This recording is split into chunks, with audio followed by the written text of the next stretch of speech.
ಈ ಆಧ್ಯಾತ್ಮಿಕ ವಿಜ್ಞಾನವನ್ನ ತಿಳಿಯಕ್ಕೆ, ಅನುಭವಿಸಕ್ಕೆ, ಅನುಭೂತಿ ಪಡ್ಕೊಳಕ್ಕೆ ಎರಡು ಮಾರ್ಗಗಳಿದೆ. ಮೊದಲನೇದು ಉಪಾಸನೆಯ ಮಾರ್ಗ, ಎರಡನೇದು ವಿಪಸನ ಮಾರ್ಗ.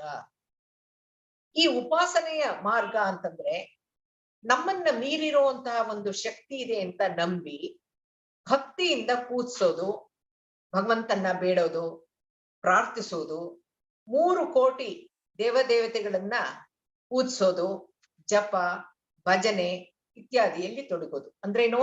ನನ್ನ ಆಂತರ್ಯದಲ್ಲಿ ಆತ್ಮ ಇದ್ದಾನೆ, ಜೀವಾತ್ಮ ಇದ್ದಾನೆ, ಅವನು ಆತ್ಮ ಸ್ಥೈರ್ಯವನ್ನು ತುಂಬೋನವನು ಅಂತೆಲ್ಲ ನಮ್ಗೆ ಬಾಯಲ್ಲಿ ಹೇಳಿದ್ರು ಅದನ್ನ ಕಂಡ್ಕೊಳಕ್ಕಾಗಲ್ಲ. ನನ್ನನ್ನ ಮೀರಿರೋಂತ ಭಗವಂತ ಇದ್ದಾನೆ ಅಂತ ಅವನನ್ನ ಪ್ರಾರ್ಥನೆ ಮಾಡೋದು ಇದು ಭಕ್ತಿ ಮಾರ್ಗ.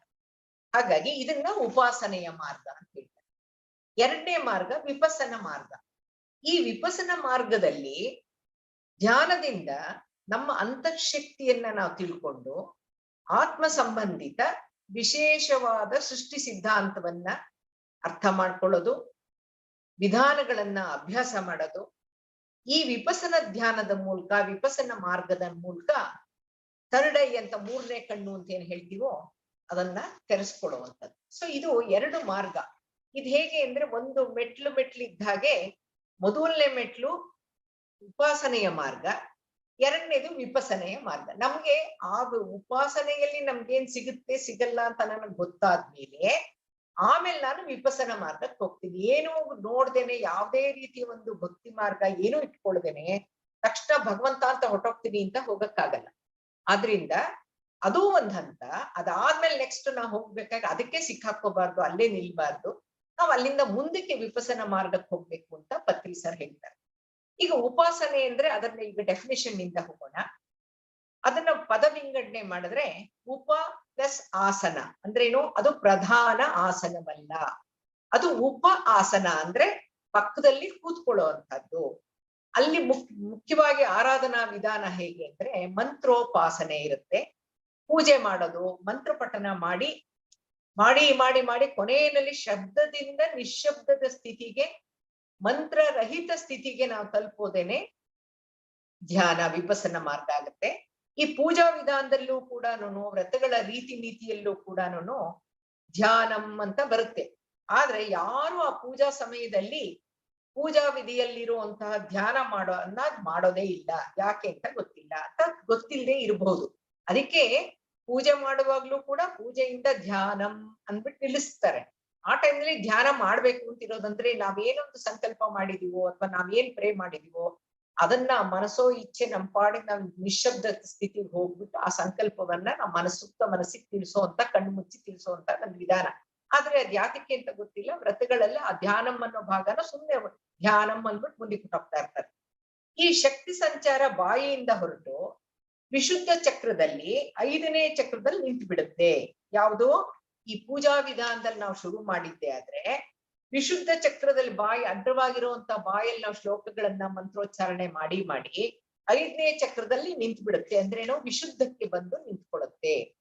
ಅದೇ ಉಪಾಸನೆಯಲ್ಲಿ ಏನೇನ್ ಸಿಕ್ಕಲ್ಲ ಅನ್ನೋದು ಅರ್ಥ ಮಾಡ್ಕೋಬೇಕು. ಯಾಕೆಂದ್ರೆ ಯಾವ್ದನ್ ಮಾಡ್ಬೇಕು, ಯಾವ್ದು ಸರಿಯಾದ ವಿಧಾನ ಅಂತ ಹೇಳಿದ್ಮೇಲೆ ಆ ವಿಧಾನದಲ್ಲಿ ಮಾಡಬಾರ್ದು, ಅದಕ್ಕಿಂತ ಮುಂದಿನ ವಿಧಾನ ವಿಪಸನ ಹಂತಕ್ಕೆ ಹೋಗ್ಬೇಕು ನಾವು ಅಂದ್ರೆ ಆ ಹಂತದಲ್ಲಿ ನಮ್ಗೆ ಏನೇನ್ ಸಿಗಲ್ಲ ಅಂತ ನಮ್ಗೊಂದು ಮನವರಿಕೆ ಆಗ್ಬೇಕು. ಅದರಲ್ಲಿ ದಿವ್ಯ ದೃಷ್ಟಿಗೆ ಅವಕಾಶಗಳಿಲ್ಲ. ಉಪಾಸನೆಯಲ್ಲಿ ದುಃಖರಾಹಿತ್ಯ ಸ್ಥಿತಿ ತಲುಪಕ್ಕೆ ಅಸಾಧ್ಯ. ನಾವು ಮಾತಾಡ್ತಾನೆ ಇರ್ತೀವಿ, ಆತ್ಮದ ಕಣ್ಣ ಪ್ರಯಾಣ ಒಳಮುಖವಾಗಿ ಇರೋದಿಲ್ಲ. ನಾವೊಂದ್ ಬರೀ ದೇಹ, ನಾವೊಂದ್ ಮಾಂಸದ ಮುದ್ದೆ ಅನ್ಕೊಂಡ್ಬಿಟ್ಟಿರ್ತೀವಿ. ಹಾಗಾಗಿ ಆ ಒಂದು ದುಃಖರಾಹಿತ್ಯ ಸ್ಥಿತಿ, ದುಃಖವಿಲ್ಲದಂತ ಒಂದು ಸ್ಥಿತಿಗೆ ನಾವು ತಲುಪಕ್ಕೆ ಸಾಧ್ಯ ಇಲ್ಲ. ಸತ್ಯಾಸತ್ಯವನ್ನ ತಿಳಿಯಕ್ಕೂ ಸಾಧ್ಯವಿಲ್ಲ. ನಾಸಿಕ ಅನ್ನೋದನ್ನ ಊರ್ಧ್ವಲೋಕಕ್ಕೆ ಪ್ರಯಾಣಕ್ಕೆ ಅನುಕೂಲ ಮಾಡುತ್ತೆ. ಮೂಗು ಅಂತ ಏನ್ ಹೇಳ್ತೀವೋ, ನಾಸಿಕ ಅಂತ ಹೇಳ್ತೀವೋ. ಬಾಯಿ ಅನ್ನೋದನ್ನ ಅಧೋಲೋಕ ಅಂತ ಹೇಳ್ತಾರೆ. ಉಪಾಸನೆಯಲ್ಲಿ ಮಂತ್ರೋಚ್ಚಾರಣೆಯಲ್ಲಿ ನಾವಿರುವಾಗ ಅಧೋಲೋಕದಲ್ಲಿ ಅಂದ್ರೆ ಇದೇ ಲೋಕದಲ್ಲಿ ನಾವು ಓಡಾಡ್ತಾನೆ ಇರ್ತೀವಿ. ಎಷ್ಟೇ ಉಪಾಸನೆಯನ್ನ ಮಾಡಿದ್ರು ಕೂಡ ನಾವು ಅಡ್ಡಡ್ಡವಾಗಿ ಈ ಭೂಲೋಕದಲ್ಲೇ ತಿರ್ಗ್ತಾ ಇರ್ತೀವಿ ಹೊರತು ಊರ್ಧ್ವ ಲೋಕಕ್ಕೆ ಪ್ರಯಾಣಿಸಕ್ ಆಗಲ್ಲ. ಒಂದು ಹಂತದವರೆಗೂ ಹೋಗ್ಬೋದೇ ಹೊರತುನು ನಾವು ಮುಕ್ತಿ ಅನ್ನೋದು ಪಡೆಯಕ್ಕಾಗ್ಲಿ ಅಥವಾ ಪುನರ್ಜನ್ಮ ಪಡ್ಕೊಳಕ್ಕೆ ಊರ್ಧ್ವ ಲೋಕದ ಒಂದು ಸ್ತರವನ್ನ ತಲುಪಬೇಕಾಗಿರೋ ಸ್ತರವನ್ನ ನಾವು ತಲುಪಕ್ಕೆ ಆಗಲ್ಲ ಅಂತ ಹೇಳ್ತಾರೆ. ಆಧ್ಯಾತ್ಮಿಕ ಬೆಳವಣಿಗೆ ಕೂಡ ಅಸಾಧ್ಯ. ಇಲ್ಲಿ ಆತ್ಮ ವಿಕಸನ ಆಗೋದಿಲ್ಲ. ಯಾಕಂದ್ರೆ ಆತ್ಮಜ್ಞಾನ ಬರಕ್ ಚಾನ್ಸೇ ಇಲ್ಲ. ಅದರಿಂದ ಆತ್ಮ ವಿಕಸನ ಆಗಲ್ಲ, ಆತ್ಮಜ್ಞಾನ ಸಿಗಲ್ಲ. ನಾವು ಆರಾಧಿಸುವಂತಹ ದೇವತೆಗಳು ಕೂಡ ನಮ್ಮಂತೆನೆ ಮಾನವರಾಗಿದ್ದು ಬೆಳೆದು ಆತ್ಮವಿಕಸನ ಒಂದು ಹಂತದವರೆಗೂ ಆಗಿ ಈಗ ಅವರು ಆರಾಧ್ಯ ದೇವತೆಗಳಾಗಿರ್ತಾರೆ. ಅವರು ಆರಾಧ್ಯ ದೇವತೆಗಳಾಗಿದ್ದಾರೆಯೇ ಹೊರತು ಅವರು ಮುಕ್ತಿ ಕೊಡಕ್ಕೆ ಸಮರ್ಥರಲ್ಲ. ಅವ್ರಿಗೆ ಆ ಒಂದು ಮುಕ್ತಿ ಕೊಡಕ್ ಆಗೋದಿಲ್ಲ. ನಮ್ಮ ಭಕ್ತಿಗೆ ಮೆಚ್ಚಿ ನಮ್ಮ ಸ್ತುತಿಗಳಿಗೆ ಮಾರು ಹೋಗಿ ಅವ್ರು ನಮ್ಗೆ ಭೌತಿಕ ಸುಖ ಭೋಗಗಳನ್ನ ನೀಡಬಹುದೇ ಹೊರತು ಮುಕ್ತಿ ಕೊಡಕ್ಕಾಗಲ್ಲ, ಆತ್ಮಜ್ಞಾನವನ್ನ ಕೊಡಕ್ ಸಾಧ್ಯ ಇಲ್ಲ. ಅದಕ್ಕೆ ಪತ್ರಿ ಸರ್ ಅವರು ಯಾವಾಗ್ಲೂ ಹೇಳ್ತಾ ಇದ್ರು, ಯಾರ ಮನೆಗಾರೋ ಧ್ಯಾನ ಕ್ಲಾಸ್ ಅರೇಂಜ್ ಮಾಡಿ ಹೋದಾಗ ಅವ್ರ ಮನೆಯಲ್ಲಿ ದೇವ್ರ ಮನೆನ ಡೆಕೋರೇಷನ್ ಮಾಡಿ ಇಷ್ಟಿಷ್ಟತ್ರ ಬೆಳ್ಳಿ ದೀಪಗಳನ್ನೆಲ್ಲ ಹಚ್ಚಿಟ್ಟಿದ್ದಾಗ ಆಗ ಅವ್ರು ಹೇಳಿದ್ರು, ಈ ಪೂಜೆ ಮಾಡೋದ್ರಿಂದ ನಿಮ್ಗೆ ಏನ್ ಸಿಗ್ತಾ ಇದೆ ಅಂತ ಕೇಳಿದ್ರೆ ಸಂತೋಷ. ಹೌದು, ಕರೆಕ್ಟ್ ನೀವ್ ಹೇಳ್ತಿರೋದು. ಪೂಜೆ ಮಾಡಿದ್ರೆ ಸಂತೋಷ ಸಿಗುತ್ತೆ. ನಿಮ್ಮನೇಲಿ ಎಷ್ಟ್ ಬೆಳ್ಳಿ ದೀಪ ಇದೆ, ಎಷ್ಟ್ ಎತ್ತರದ ದೀಪ ಇದೆ ಅಂತೆಲ್ಲ ತೋರ್ಸಕ್ ಒಂದು ಅವಕಾಶ. ಆದ್ರೆ ಇದರಿಂದ ನಿಮ್ಗೆ ಏನು ಪ್ರಯೋಜನ ಇಲ್ಲ ಅಂತ ಅವ್ರಿಗೆ ಡೈರೆಕ್ಟ್ ಆಗಿ ಹೇಳ್ತಾ ಇದ್ರು. ಪೂಜೆ ಅವಶ್ಯಕತೆ ಇಲ್ಲ, ಪೂಜೆಗೋಸ್ಕರ ಟೈಮ್ ವೇಸ್ಟ್ ಮಾಡ್ಬೇಡಿ, ಅದೇ ಟೈಮ್ ಅನ್ನ ಧ್ಯಾನಕ್ ಬಳಸಿ ಅಂತ ಯಾರ ಮನೆಗ್ ಹೋದ್ರೆ ಅವ್ರಿಗೆ ಎದುರುಗಡೆನೆ ಹೇಳ್ತಾ ಇದ್ರು. ನನಗೆ ಪತ್ರಿ ಸರ್ ಅವ್ರ ಪೂಜೆ ಬಗ್ಗೆ ನಾನೇನೋ ಒಂದು ಪ್ರಶ್ನೆ ಕೇಳಿದಾಗ ಅವ್ರಿಗೆ ಸಿಟ್ಟು ಬಂದು ಒಂದ್ ಏಟ್ ಕೊಟ್ಬಿಟ್ಟು, ನನಗೆ ನೀನ್ ಇವತ್ತು ಹೋಗಿ ಇವತ್ ರಾತ್ರಿಯಲ್ಲಿ ಇವತ್ ಮಾಡ್ತೀಯೋ ನಾಳೆ ಮಾಡ್ತೀಯೋ ನನಗೆ ಗೊತ್ತಿಲ್ಲ, ಇಡೀ ರಾತ್ರಿ ಧ್ಯಾನಕ್ಕೆ ಕುತ್ಕೊಂಡು ಪೂಜೆಗೂ ಧ್ಯಾನಕ್ಕೂ ಇರೋ ವ್ಯತ್ಯಾಸ ಏನು ಅಂತ ಕಂಡು ಹುಡುಕಿ 2 ದಿವಸದಲ್ಲಿ ನಂಗೆ ತಿಳಿಸ್ಬೇಕು ಅಂತ ಒಂದು ಟಾಸ್ಕ್ ಕೊಟ್ರು. ಅವ್ರು ಹೊಡೆದಾಗ ನಂಗೆ ಅಳು ಬಂದ್ಬಿಟ್ರು ಕೂಡ ನನ್ಗೊಂಥರ ಅವರ ಒಂದು ಕಾನ್ಸೆಪ್ಟ್ಸ್ ಎಕ್ಸ್ಪ್ಲೈನ್ ಮಾಡ್ತಿದ್ದೆಲ್ಲ ಬಹಳ ನನಗೆ ತುಂಬಾ ಆಸೆ ಆಗ್ಬಿಟ್ಟು, ಮೆಚ್ಚುಗೆ ಆಗ್ಬಿಟ್ಟು ಅದನ್ನ ಬಗ್ಗೆ ಹೆಚ್ಚು ತಿಳ್ಕೊಳ್ಳುವಂತ ಪ್ರಯತ್ನ ಮಾಡ್ತಾ ಇದ್ದಿದ್ರಿಂದ ಹೊಡೆದಿದ್ದಾರೆ ಅಂದ್ಮೇಲೆ ಏನೋ ಒಂದು ಅದಕ್ಕೂ ಅರ್ಥ ಇರ್ಬೋದು ಅಂದ್ಬಿಟ್ಟು ಮನೆಗ್ ಬಂದು ಇಡೀ ರಾತ್ರಿ ಧ್ಯಾನಕ್ಕೆ ಕುತ್ಕೊಂಡು ಒಂದು ಪುಸ್ತಕ ಪೇಜು ಎಲ್ಲ ತೆಗೆದು ರೆಡಿ ಇಟ್ಕೊಂಡು ಧ್ಯಾನ ಮಾಡ್ಬಿಟ್ಟು ಬೆಳಗ್ಗೆ ಮಾತಾಡಿಸ್ಬಾರ್ದು ಎಲ್ರಿಗೂ ಮನೆಯಲ್ಲೂ ಹೇಳಿತ್ತು, ಮಕ್ಕಳಿಗೂ ಹೇಳಿತ್ತು, ಯಜಮಾನ್ರಿಗೂ ಹೇಳಿತ್ತು. ಹಾಗಾಗಿ ಬೆಳಗ್ಗೆ ಎದ್ದ ತಕ್ಷಣ ಅದು ಎಚ್ಚರ ಆದ ತಕ್ಷಣ ಎಲ್ಲ ರೆಡಿ ಇಟ್ಬಿಟ್ಟು ಮಲಗಿ ಡೈನಿಂಗ್ ಟೇಬಲ್ ಮೇಲೆ ಕೂತಿದ್ದೆ ಧ್ಯಾನಕ್ಕೆ ಪಕ್ಕದಲ್ಲೇನೆ. ಹಂಗಾಗಿ ಕೂತ್ಕೊಂಡು ಬೆಳಗಾಗಿದ್ದೆಲ್ಲ ಬರೀತಾ ಹೋದ್ರೆ 26 ಡಿಫ್ರೆನ್ಸ್ ಬಂತು ನಂಗೆ ಧ್ಯಾನದಲ್ಲಿ ಬಂದಿದ್ದು ಬರೆಯಕ್ಕಾಯ್ತು. ಅವ್ರು ಹೇಳಿದ್ರು, ನೀನ್ ಬರೋದು ಮುಗಿಸೋವರೆಗೂ ಬಾಯ್ ಬಿಡಬಾರದು, ನೀನು ಮಾತಾಡಬಾರ್ದು ಅಂತ ಹೇಳಿದ್ರು. ಅದನ್ನ ನಾನು ಪರಿಪಾಲಿಸ್ದೆ, ಅದು ಬರದೆ. ಇವತ್ತಿನ ದಿವಸಕ್ಕೆ ಅವ್ರು ಕೊಟ್ಟಿರೋ ಉಪನ್ಯಾಸಗಳ ಮೂಲಕ ಅವ್ರು ಬರ್ದಿರೋ ಪುಸ್ತಕಗಳು ಸಂಕಲ್ಪ ಇದು ಕಾನ್ಸೆಪ್ಟ್ಸ್ ಪರಿಕಲ್ಪನೆಗಳನ್ನೆಲ್ಲ ಓದಿರೋದ್ ಮೂಲಕ ಇವತ್ತಿನ ದಿವಸ ಒಂದು 46-47 ಡಿಫರೆನ್ಸಸ್ ಪೂಜೆಗೂ ಧ್ಯಾನಕ್ಕೂ ಮಾಡಿದೆ. ಹಾಗಾಗಿ ಅದನ್ನ ನಾನು ತಂದಿದ್ದಂತ ಸಂಚಿಕೆಯಲ್ಲೂ ಧ್ಯಾನಾಮೃತ ಸಂಚಿಕೆಯಲ್ಲೂ ಹಾಕಿದ್ದೆ. ನಾನು ಮುಂದೇನಾದ್ರು ಅವಕಾಶ ಸಿಕ್ಕಿದ್ರೆ ಅದನ್ನ ತಿಳಿಸುವಂತ ಪ್ರಯತ್ನ ಮಾಡ್ತೀನಿ. ಇದಿಷ್ಟು ಉಪಾಸನೆ ವಿಚಾರ. ಈಗ ವಿಪಸನ ಹಂತಕ್ಕೆ ಬಂದಾಗ ಯಾಕೆ ವಿಪಸನ ಮಾರ್ಗ ಶ್ರೇಷ್ಠ ಅಂತ ಹೇಳ್ತಾರೆ ಅಂದ್ರೆ, ಪಶ್ಯತಿ ಅಂತಂದ್ರೆ ಸಂಸ್ಕೃತದಲ್ಲಿ ನೋಡೋದು, ಪಾಳಿ ಭಾಷೆನಲ್ಲಿ ಪಶ್ಯನ ಅಂತಂದ್ರೆ ನೋಡೋದು, ಅಂದ್ರೆ ದೃಷ್ಟಿ ನೋಡೋದು. ವಿಪಸನ ಅಂತಂದ್ರೆ ಅಂದ್ರೆ ವಿಶೇಷವಾಗಿ ನೋಡೋದು ಅಂತ ಅಂದ್ರೇನು, ಚರ್ಮಚಕ್ಷುವಿನಿಂದ ಅಲ್ಲ. ಅಂದ್ರೆ ನಮ್ಗೆ 4 ರೀತಿಯ ಕಣ್ಣುಗಳಿದೆ. ಒಂದು ಚರ್ಮಚಕ್ಷು, ಇನ್ನೊಂದು ಮನೋಚಕ್ಷು, ಇನ್ನೊಂದು ದಿವ್ಯ ಚಕ್ಷು, ಇನ್ನೊಂದು ಜ್ಞಾನ ಚಕ್ಷು. ನಾವ್ ಅನ್ಕೊಂಡ್ರದ್ದು ಈ ಕಣ್ಣು ಅಂದ್ರೆ ಕಣ್ಣು ಒಂದೇ ಇಲ್ಲ. ನಾವ್ ಕಣ್ಣು ಮುಚ್ಚಿದ್ರು ಕೂಡ ನಾವು ಒಳಗಣ್ಣಿನಿಂದ ನೋಡುವಂತ ಒಂದು ಶಕ್ತಿ ಏನಿದೆಯೋ ಅದು ಆಧ್ಯಾತ್ಮಿಕ ಮಾರ್ಗದಲ್ಲಿ ಸರಿಯಾದ ವಿಧಾನದಲ್ಲಿ ಗುರುಮುಖೇನ ನಾವೇನ್ ಕಲ್ತ್ಕೊಂಡು ಹೋಗ್ತೀವೋ ಅಲ್ಲಿ ನಮ್ಗೆ ಟ್ಯೂನ್ ಅಪ್ ಆಗತ್ತದು. ಅದನ್ನ ಬುದ್ಧ ನಮ್ಗೆ ವಿಪಸನ ಧ್ಯಾನದ ಮೂಲಕ ಹೇಳ್ಕೊಟ್ಟಿರುವಂತದ್ದು, ತಿಳಿಸಿರುವಂತದ್ದು. ಈಗಿನ ಒಂದ್ ಹೇಗೆ ಅವ್ರು ಏನಾರು ಅಚೀವ್ ಮಾಡಿದ್ರೆ ಅದನ್ನ ಮುಚ್ಚಿಟ್ಕೊಂಡು ಯಾರಿಗೂ ಹೇಳ್ಕೊಡಲ್ಲ. ಆದ್ರೆ ಬುದ್ಧ ಇಡೀ ಲೋಕಕ್ಕೆ ಅದನ್ನ ಒಂದು ಸಂದೇಶವನ್ನು ಕೊಟ್ಟ. ಸೊ ಹಾಗಾಗಿ ಈ ಚಕ್ಷುಗಳ ಬಗ್ಗೆ ತಿಳ್ಕೊಳ್ಳೋಣ. ಚರ್ಮಚಕ್ಷು ಅಂದ್ರೆ ಈ ಕಣ್ಣು, ನಮ್ ಕಣ್ಣು, ನಾವು ನೋಡೋವಂತ ಕಣ್ಣು. ಕಣ್ಣು ತೆರೆದ್ರೆ ಮಾತ್ರ ಕಾಣುವಂತದ್ದು, ಕಣ್ಣು ಮುಚ್ಚಿದ್ರೆ ಕಾಣಲ್ಲ. ಮನೋಚಕ್ಷು ಅಂದ್ರೆ ಎಷ್ಟೊಂದ್ಸಲ ನಾವೇನೋ ಕೆಲಸ ಮಾಡ್ತಿರುವಾಗ ಕಣ್ಣು ಬಿಟ್ಟಿರ್ತೀವಿ, ಕೂತು ಇರ್ತೀವಿ, ಏನೋ ನೋಡ್ತಿರ್ತೀವಿ, ಯಾರೋ ಒಬ್ರು ಬಂದು ಕೈ ಹೀಗೆ ಅಡ್ಡ ಮಾಡ್ಬಿಟ್ಟು ಕೇಳ್ತಾರೆ, ಏನ್ ಯೋಚನೆ ಮಾಡ್ತಾ ಇದೆ, ಎಲ್ಲೋಗಿತ್ತು ಮನಸ್ಸು ಅಂತ ಕೇಳ್ತಾರಲ್ಲ, ಅದು ಮನೋಚಕ್ಷು. ಅಂದ್ರೆ ಕಣ್ ತೆರೆದಿದ್ರು ಕೂಡ ನಾವ್ ಯಾವ ವಸ್ತುವನ್ನ ಎದುರುಗಡೆಗೆ ಅದನ್ನ ನೋಡ್ತಿರಲ್ಲ, ನಮ್ಮ ಮನಸ್ಸು ಯಾವುದೋ ಒಂದು ಚಿಂತನೆಯಿಂದ ಎಲ್ಲೋ ದೂರ ಹೊಟ್ಟೋಗಿರುತ್ತಲ್ಲ, ಅವ್ರು ಅಲ್ಲಿ ಇರೋದೇ ಇಲ್ಲ, ಅದು ಮನೋಚಕ್ಷು. ದಿವ್ಯ ಚಕ್ಷು ಅಂದ್ರೆ ಶಿವನ 3ನೇ ಕಣ್ಣು ಅಂತ ಏನ್ ಹೇಳ್ತಾರೋ, ಇದು ಒಂದು 3rd ಐ ಅಂತ ಹೇಳ್ತಾರೆ, ಅದೇ 3ನೇ ಕಣ್ಣಲ್ಲಿ ನೋಡೋದು. ಕಣ್ಣು ಮುಚ್ಚಿದ್ರೂ ದೃಶ್ಯಗಳನ್ನ ನೋಡುವಂತಹದ್ದು ದಿವ್ಯ ಚಕ್ಷು.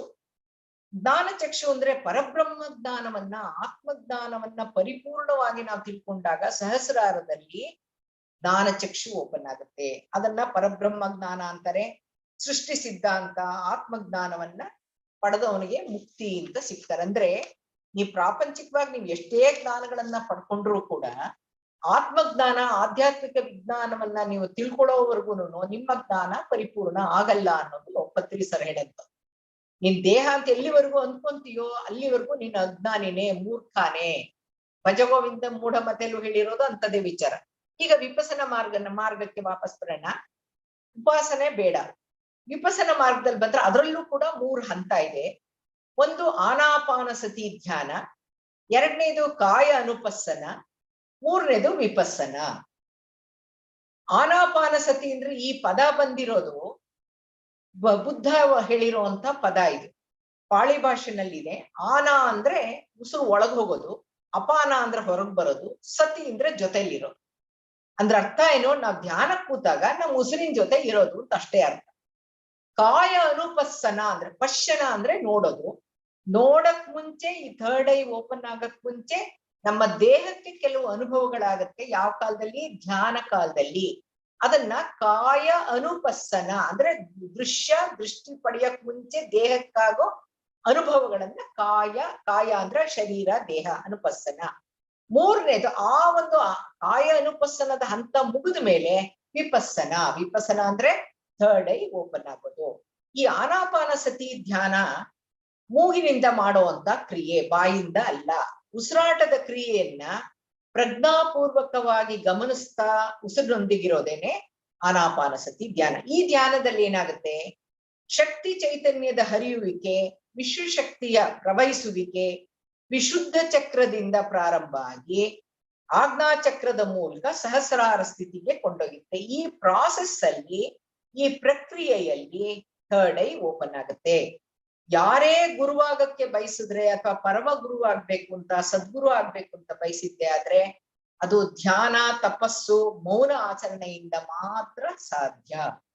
ನೀವೆಷ್ಟು ಮೌನವನ್ನ ಆಚರಿಸ್ತೀರೋ ಅಷ್ಟು ನಿಮ್ಗೆ ಆ ಯೋಚನೆಗಳು ಮಾಡೋದನ್ನ ನಿಲ್ಲಿಸ್ತೀರೋ, ಮಾತಾಡೋದ್ ನಿಲ್ಲಿಸ್ತೀರೋ, ಅದ್ರ ಮೂಲಕ ನಿಮ್ಗೆ ಏನೊಂದು ಧ್ಯಾನದ ಕಾಲದಲ್ಲಿ ಆಲೋಚನಾ ರಹಿತ ಸ್ಥಿತಿಯಲ್ಲಿ ವಿಶ್ವಶಕ್ತಿ ನಮ್ ದೇಹದಲ್ಲಿ ಏನ್ ಹರಿಯುತ್ತೋ ಅದ್ರ ಮೂಲಕ ನಮ್ಗೆ ಜ್ಞಾನ ಪ್ರಾಪ್ತಿ ಸಾಧ್ಯ. ಧ್ಯಾನ, ತಪಸ್ಸು, ಮೌನ ಆಚರಣೆಯಿಂದ ನಾವೊಂದು ಸದ್ಗತಿ ತಲುಪಬಹುದು, ಸದ್ಗುರು ಕೂಡ ನಾನಾಗ್ಬೋದು.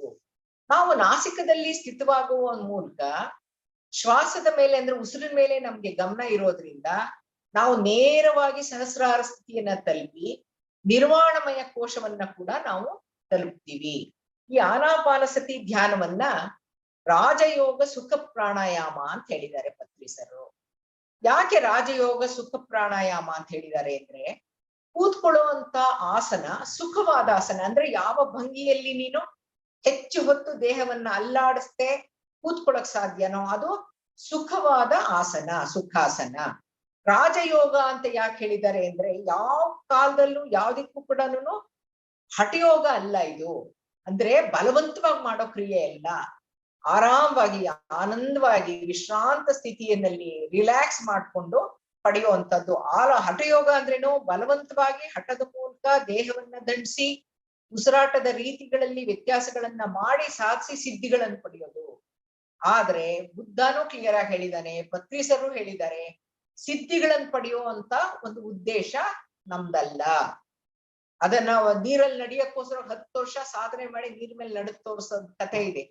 ಅದ್ರ ಪ್ರಕಾರ ಹೇಳ್ತಾರೆ, ಇನ್ಯಾಕ್ 10 ವರ್ಷ ವೇಸ್ಟ್ ಮಾಡ್ಬಿಟ್ಟೆ, ಅದೇ ನಾವು ಆವಾಗ ಆಗಿನ ಕಾಲದ ಕಥೆಯಲ್ಲಿ 4 ಆಣೆ ಕೊಟ್ಟಿದ್ದಿದ್ರೆ ನಿನ್ನ ದೋಣಿಯವನ್ ತಗೊಂಡು ಈ ಕಡೆಯಿಂದ ಆ ಕಡೆ ಬೀಳ್ತಿದ್ದ, ಇದಕ್ 10 ವರ್ಷ ವೇಸ್ಟ್ ಮಾಡಿದ್ಯಾ, ಅದ್ರ ಬದಲು ಧ್ಯಾನ ಮಾಡಿದಿದ್ರೆ ನೀನ್ ಮುಕ್ತಿನೇ ಪಡ್ಕೊಳ್ತಾ ಇದ್ದಿ ಇಷ್ಟೊತ್ತಿಗೆ. ಅದರಿಂದ ಸಿದ್ಧಿಗಳನ್ನ ಮಾಡೋದಲ್ಲ. ಇಲ್ಲಿ ಯಾವುದೇ ಒಂದು ದೇಹ ದಂಡನೆ ಇಲ್ಲ. ರಾಜನಂತೆ ಸುಖವಾದ ಆಸನದಲ್ಲಿ ಕೂತ್ಕೊಂಡು ದೇಹದಲ್ಲಿ ಜರುಗುವಂತ ಸಹಜವಾದ ದೈವೀದತ್ತವಾದ ಒಂದು ಉಸಿರಾಟವನ್ನ ಪ್ರಜ್ಞಾಪೂರ್ವಕವಾಗಿ ಗಮನಿಸೋದು. ಯಾಕೆ ಪ್ರಜ್ಞಾಪೂರ್ವಕವಾಗಿ? ನಾನು ಏನ್ ಮಾಡ್ತಾ ಇದ್ದೀನಿ ಅನ್ನೋ ಅರಿವು ನನಗಿದ್ರೆ ಅದು ಪ್ರಜ್ಞಾಪೂರ್ವಕ. ಈಗ ಪ್ರಜ್ಞೆ, ಇವಾಗ ಸಾಮಾನ್ಯ ವಿಜ್ಞಾನ ಏನ್ ಹೇಳತ್ತೆ ಅಂದ್ರೆ, ಮನುಷ್ಯನಿಗೆ 2 ಸ್ಥಿತಿ, ಒಂದು ಎಚ್ಚರದ ಸ್ಥಿತಿ, ಇನ್ನೊಂದು ಎಚ್ಚರ ಇಲ್ಲದೆ ಇರೋ ಸ್ಥಿತಿ. ಅಂದ್ರೇನೋ ಪ್ರಜ್ಞಾ ಸ್ಥಿತಿ, ಪ್ರಜ್ಞೆ ಇಲ್ಲದೆ ಇರೋ ಸ್ಥಿತಿ ಅಂತ. ಆದ್ರೆ ಆಧ್ಯಾತ್ಮಿಕವಾಗಿ ಹೋಗೋದಾದ್ರೆ ಪ್ರಜ್ಞೆ ಇಲ್ಲದೆ ಇರೋ ಸ್ಥಿತಿ ಅನ್ನೋದು ಇಲ್ವೇ ಇಲ್ಲ. ಅದು ಸಾವಾದಾಗ ಮಾತ್ರನೇ. ಅದು ಬಿಟ್ಟಾಗ ಸುಪ್ತ ಸ್ಥಿತಿ, ನಾವು ಎಚ್ಚರವಿಲ್ಲದ ಸ್ಥಿತಿ, ಪ್ರಜ್ಞಾಹೀನ ಸ್ಥಿತಿ ಅಂತ ಹೇಳೋದೇ ಇಲ್ಲ ಆಧ್ಯಾತ್ಮಿಕರು. ಆಧ್ಯಾತ್ಮಿಗಳು ಏನ್ ಹೇಳ್ತಾರೆ? ಸುಪ್ತ ಸ್ಥಿತಿ, ಎಚ್ಚರ ಸ್ಥಿತಿ, ಸುಪ್ತ ಸ್ಥಿತಿ. ಸುಪ್ತ ಸ್ಥಿತಿನಲ್ಲಿ ಬೇರೆ ಬೇರೆ ಸ್ಥಿತಿಗಳಿದೆ. ಹಾಗಾಗಿ ಅದ್ರ ಬಗ್ಗೆ ಬೇರೆ ಒಂದು ವಿಚಾರ ತಿಳಿಸ್ಕೊಡ್ತೀನಿ ನಾನು. ದೈವೀದತ್ವಾಗಿ ನಡೆಯುವಂತ ಉಸಿರಾಟವನ್ನ ಸುಖವಾಗಿ ಪ್ರಜ್ಞಾಪೂರ್ವಕವಾಗಿ ಗಮನಿಸೋದು ವಿಪಸನ ಧ್ಯಾನ. ಇಲ್ಲಿ ಕುಂಭಕ ಇಲ್ಲ. ಅಂದ್ರೆ ಉಸಿರನ್ನ ತಗೊಂಡ್ಮೇಲೆ ತಗೊಂಡು ಕುಂಭಕ ಅಂದ್ರೆ ತುಂಬಿಸ್ಕೊಂಡು ಹಿಡ್ಕೊಳ್ಳೋದು, ಅವೆಲ್ಲ ಏನು ಇಲ್ಲ. ಪೂರಕ ರೇಚಕಾತ್ಮಕ ಅಂದ್ಬಿಟ್ಟು ಕುಂಭಕ ರಹಿತ ಪ್ರಾಣಾಯಾಮ ಅಂತ ಹೇಳ್ತಾರೆ. ಅಂದ್ರೆ ಉಸಿರು ತುಂಬಿಕೊಂಡು ಹಿಡ್ಕೊಳ್ಳೋದು ಏನು ಇಲ್ಲ. ನಿನ್ ಗೊತ್ತಿಲ್ದೇನೆ ಉಸಿರಾಟ ಹೇಗ್ ನಡೀತಿತ್ತು ಆ ಉಸಿರಾಟನ ಕಣ್ಮುಚ್ಚಿ ಮೂಗಿನ ಭಾಗದಲ್ಲಿ ಒಳಗೆ ಹೋಗಿದ್ದು ಆಚೆ ಬಂದಿದ್ದನ್ನು ಮಾತ್ರ ಆಚೆಯಿಂದ ಗಮನಿಸು. It is not concentration. ಎಲ್ಲಾರು ಕಾನ್ಸಂಟ್ರೇಟ್ ಅನ್ನೋ ಪದ ಹೇಳ್ತಾರೆ, ಕಾನ್ಸಂಟ್ರೇಷನ್ ಅನ್ನೋ ಪದ ಇಲ್ಲ ಇಲ್ಲಿ. ಕಾನ್ಸಂಟ್ರೇಟ್ ಮಾಡ್ಬೇಕು ಅಂದ್ರೆ ಎಚ್ಚರ ಸ್ಥಿತಿಲೇ ಇರ್ಬೇಕು ನೀನಿದ್ದು, ಅದಲ್ಲ.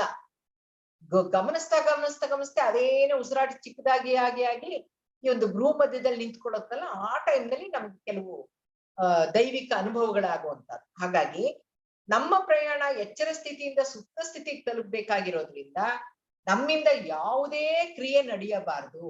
ಅದಕ್ಕೋಸ್ಕರವಾಗಿ ಯಾವ ಮಂತ್ರಗಳನ್ನು ಉಚ್ಚರಿಸಬಾರ್ದು, ಯಾವ ಜಪಗಳನ್ನು ಧ್ಯಾನ ಕಾಲದಲ್ಲಿ ಮಾಡಬಾರ್ದು, ಯಾವ ದೇವರ ಮೂರ್ತಿಯನ್ನ ಆಕಾರವನ್ನ ಊಹಿಸ್ಕೊಳ್ಬಾರ್ದು, ಮನಸ್ಸಿನಲ್ಲಿ ಸುಳಿಯುವಂತಹ ಲೌಕಿಕ ಆಲೋಚನೆಗಳನ್ನ ಅಲ್ಲಿಂದಲ್ಲೇ ತಿರಸ್ಕಾರ ಮಾಡ್ತಾ ಪ್ರಜ್ಞಾಪೂರ್ವಕವಾಗಿ ಮತ್ತೆ ಮತ್ತೆ ಉಸಿರಾಟದ ಕಡೆಗೆ ಬರ್ತಾ ಬಂದಾಗ ಆ ಒಂದು ಧ್ಯಾನದ ವಿಪಸ್ಸನ ಸ್ಥಿತಿ ಏನಿದೆಯೋ ಥರ್ಡ್ ಐ ಓಪನಿಂಗ್ ಅದಕ್ಕೆ ಸಾಧ್ಯ. ಈ ಒಂದು ನಾವು ತದೇಕ ಚಿತ್ತದಿಂದ ತನ್ಮಯವಾಗಿದ್ರಂದ್ರೇನು, ಯಾವ ಶಬ್ದ ಇಂದ್ರಿಯಗಳ ಕೆಲಸನೇ ಮಾಡಕ್ ಬಿಡ್ತಾ ಇಲ್ಲ ನಾವು. ಮುಖ್ಯವಾಗಿ ಕಣ್ಣು 80% ಚಂಚಲತೆ, ಅದನ್ನ ಮುಚ್ಚಿದೀವಿ ನಾವು. ಬರೀ ಉಸಿರಾಟ ಕಡೆ ಗಮನ ಕೊಡ್ತಿದ್ದಾಗ ಈ ಕಿವಿಲಿ ಏನೋ ಆಚೆ ಕಡೆ ಸದ್ದಾದ್ರೂ ನಮಗ್ ಕೇಳೋದೇ ಇಲ್ಲ. ಅಕಸ್ಮಾತ್ ಹಂಗೂ ಕೇಳ್ತಾ ಇದ್ರೆ ಅದ್ ನನ್ಗೆ ಕೇಳಿಸ್ತಾ ಇದ್ರು ಕೂಡ ನಾನು I am aware of all the sounds outside but nothing is disturbing me, I am in meditation, I am with my breath ಅಂತ ಕೊಟ್ಬಿಟ್ರೆ ಆ ಸದ್ದು ಕೇಳೋದು ನಿಂತೋಗುತ್ತೆ. ಅಂದ್ರೆ ನಿಮ್ಮ ಸಂಕಲ್ಪಕ್ಕಿಂತ ಹೆಚ್ಚಿನ ಯಾವುದು ಇಲ್ವೇ ಇಲ್ಲ. ಆ ಸಂಕಲ್ಪದ ಮೂಲಕ ಮಾಡ್ಬೋದು. ಯಾವಾಗ ನಾವು ತದೇಕ ಚಿತ್ತದಿಂದ ತನ್ಮಯವಾಗಿ ನಾವು ಧ್ಯಾನದಲ್ಲಿ ತೊಡ್ಕೊಳ್ತೀವೋ ಆಗ ಮೂರನೇ ಕಣ್ಣು ಅಂತಂದ್ರೆ ದಿವ್ಯ ಚಕ್ಷು ಸ್ಫೋಟ ಆಗಕ್ಕೆ ಪ್ರಾರಂಭಿಸುತ್ತೆ. ಹಾಗಾಗಿ ಆ ಟೈಮ್ನಲ್ಲಿ ತಿರುಗ್ತಾ ಇದೆ ಅನ್ಸುತ್ತೆ, ಇಲ್ಲೇನೋ ಉಬ್ಕೊಂಡು ಬರ್ತಾ ಇದೆ ಅಂತ ಅನ್ಸುತ್ತೆ, ಇಷ್ಟು ಎತ್ತರ ಆಗಿದೆ ಅನ್ಸುತ್ತೆ, ಈ ಕೆಲವೆಲ್ಲ ಇಲ್ಲೇನೋ ತಿರುಗ್ತಿರೋಂಗ್ ಆಗ್ತಾ ಇದೆ ಅಂದ್ರೆ ಇದೆಲ್ಲ ಆಗ್ನ ಚಕ್ರ ಓಪನ್ ಆಗಕ್ಕೆ ಆಗ್ತಾ ಇರುತ್ತೆ. ಅದನ್ನ ನಾವು ಧ್ಯಾನ ಅನುಭವಗಳಲ್ಲಿ, ಅದಕ್ಕೆ ನೀವು ಧ್ಯಾನ ಆದ್ಮೇಲೆ ನಿಮ್ಗೆ ಏನಾಯ್ತು ಅಂತ ಕೇಳಿದ್ರೆ ಅದು ಏನಕ್ಕಾಗಿದೆ ಅದೇನು ಅಂತ ಬಿಡಿಸಿ ಹೇಳುವಂಥದ್ದು. ಈ ವಿಸ್ಫೋಟವನ್ನೇ ವಿಪಸನ ಧ್ಯಾನ ಅಂತ ಹೇಳೋದು.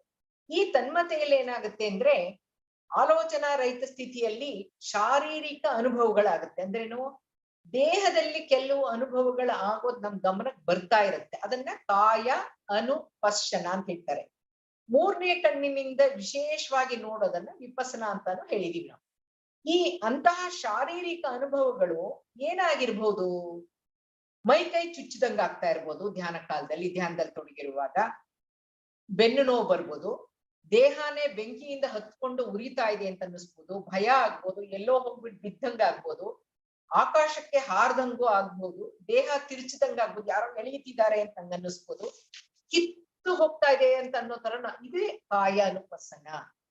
ಈ ಒಂದು ಶಾರೀರಿಕ ಅನುಭವಗಳು ಏನೇನಾಗುತ್ತೋ ಅದರಿಂದ ಗಾಬರಿಯಿಂದಾನೋ ಅಥವಾ ನೀವೇನಾದ್ರು ಏನಾಯ್ತು ಅಂತ ಗಾಬರಿ ಪಟ್ಟು ಕಣ್ಣೇನಾರು ತೆಗೆದ್ಬಿಟ್ರೆ ಮತ್ತೆ ಅದೇ ಧ್ಯಾನದ ಕಾಯ ಅನುಪಸನದ ಸ್ಥಿತಿಗೆ ಮತ್ತಿರುಗಿ ಹೋಗ್ಬೇಕಾದ್ರೆ ಎಷ್ಟೋ ವರ್ಷ ಆಗ್ಬೋದು ಅಥವಾ ಮುಂದಕ್ಕೆ ಹೋಗಕ್ ಆಗದೇನೆ ಇರ್ಬೋದು. ಯಾಕೆ ನಾನು ಶಿವಮೊಗ್ಗದಲ್ಲಿ ಧ್ಯಾನ ಹೇಳ್ಕೊಡ್ತಾ ಇದ್ದಾಗ ಯಾರೋ ಒಬ್ರಿಗೆ ದೇಹದ ಪೂರ್ತಿ ಬೆಂಕಿಯಿಂದ ಹತ್ತು ಉರಿತಿರೋ ಹಂಗ ಅನುಭವ ಆಗ್ತಾ ಇದ್ದಾಗ ಬೆಂಕಿ ಹತ್ಕೊಂಡ್ಬಿಟ್ಟಿದೆ ಅಂತ ನಿಜ ಅನ್ನಿಸ್ಬಿಟ್ಟು ಅವ್ರು ಕಣ್ಬಿಟ್ಬಿಟ್ರು. ಅದಾದ್ಮೇಲೆ ಅವ್ರ ಲೈಫಲ್ಲಿ ಎಷ್ಟು ವರ್ಷ ಧ್ಯಾನ ಮಾಡಿದ್ರು ಅವ್ರಿಗೆ ಅಂತ ಅನುಭವ ಬರ್ಲೇ ಇಲ್ಲ. ನಾನು ಇದನ್ನ ಪತ್ರಿ ಸರ್ ಹತ್ರ ಹೇಳಿದಾಗ he was burning his karma, what it is his fate to suffer, that is why he has opened his eyes ಅಂತ ಹೇಳಿ.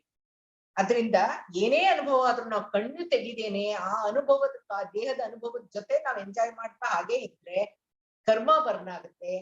ಮತ್ತೆ ಚೈತನ್ಯದ ಹರಿವಿಕೆಯಲ್ಲಿ ಏನ್ ಅಡಚಣೆಗಳಿದೆಯೋ ಅದೆಲ್ಲಾನು ಸುತ್ತ ಹೋಗುತ್ತೆ, ಕ್ಲೆನ್ಸ್ ಆಗುತ್ತೆ, ಎನರ್ಜೈಸ್ ಆಗುತ್ತೆ. ಹಾಗಾಗಿ ಈ ಒಂದು ವಿಪಸನ ಧ್ಯಾನಕ್ಕೆ ಒಂದು ಧ್ಯಾನಾಗ್ನಿಯಲ್ಲಿ ನಾವು ಬೇಯಬೇಕು.